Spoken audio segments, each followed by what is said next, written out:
साथीहरु नमस्कार। मेकानिक ज्ञान युट्युब च्यानलमा तपाईलाई स्वागत छ।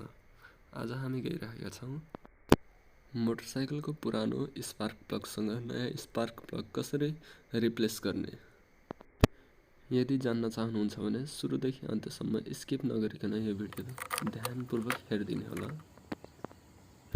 तपाईले देख्न सक्नुहुन्छ यो मोटरसाइकल लगभग 3-4 दिनदेखि नै बन्द रहेको अवस्थामा छ।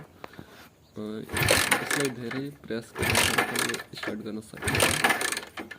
यसको सबैतिर प्रोपर डायग्नोसिस पछि लाग्यो कि यो स्टार्टिङ नहुनुको कारण आज चाहिँ म बिग्रेर नै रहेको रहेछ। मैले पसलबाट नयाँ स्पार्क प्लग ल्याएर म यसलाई रिप्लेस गर्न लागेको छु।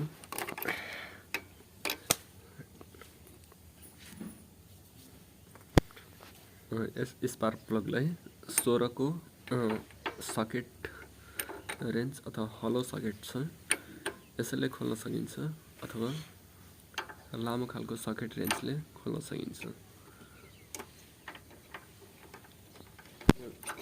यो सकेटलाई अलिकति टर्न गरेपछि यो लुज भइसक्यो, किनकि यो पहिलेदेखि खासै टाइट थिएन।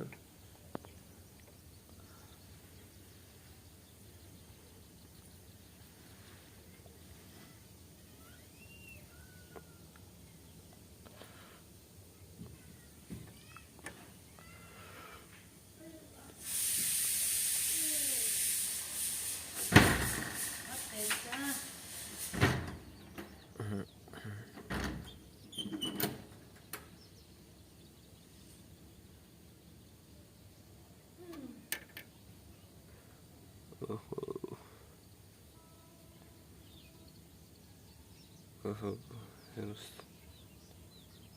पुरा कार्बन जमेर यस्तो फोरो भइसकेको छ।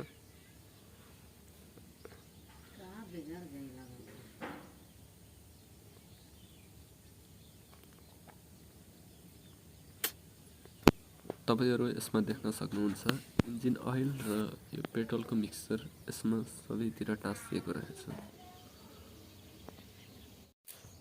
अब हामीले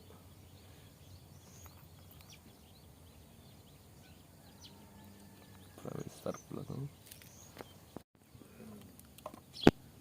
मैले पुरानो स्पार्क प्लगको यो कन्टिन्युटी अथवा यो रेजिस्टेन्स नाप्न गइरहेको छु।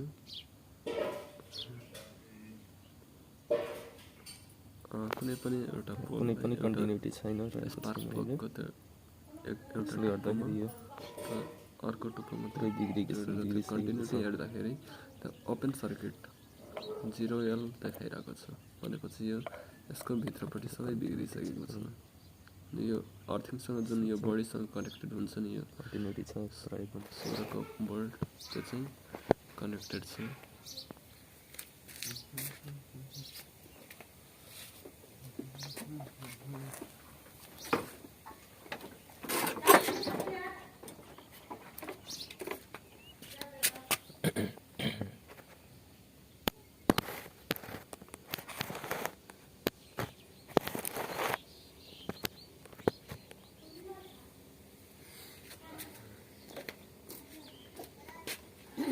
यसको भित्र रहेको इम्प्युरिटिज यसमा यो पिस्टनलाई बटन डेड सेन्टरदेखि टप डेड सेन्टरसम्म पुर्याउँदै त्यो भित्रको इम्प्युरिटिज बाहिर निस्केस् भनेर मैले 2-3 चोटि किक हानेको छु।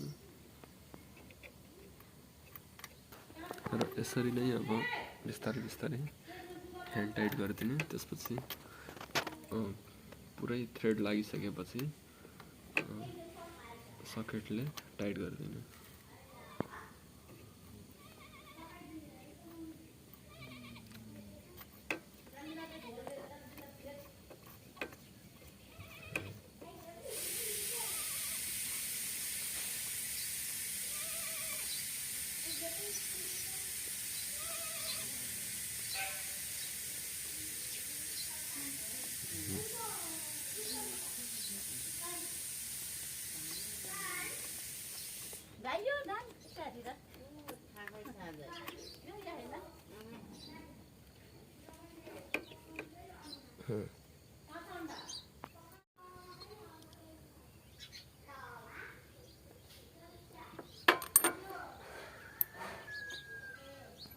यसको चेसिस फेरि एकदमै अल्टर ठाउँमा परेको रहेछ। न त सकेट घुसाउनु मिल्ने, न त अब सानो त्यो गोटीवाला सकेट हुन्छ नि, त्यो पनि टी ह्यान्डल पनि नमिल्ने रहेछ यसमा। अलिअलि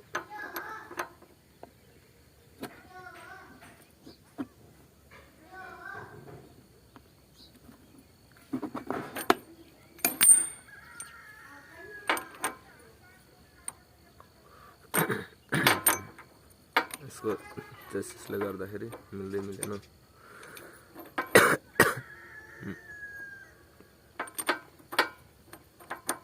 केही छैन, जबरजस्ती भए पनि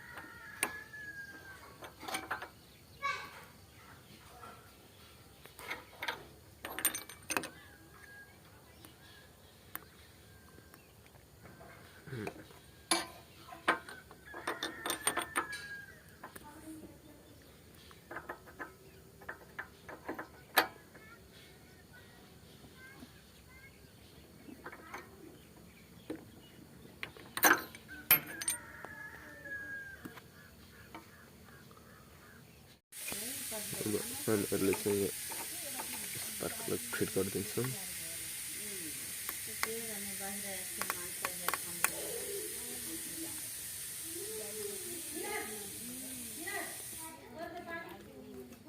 अहिले चाहिँ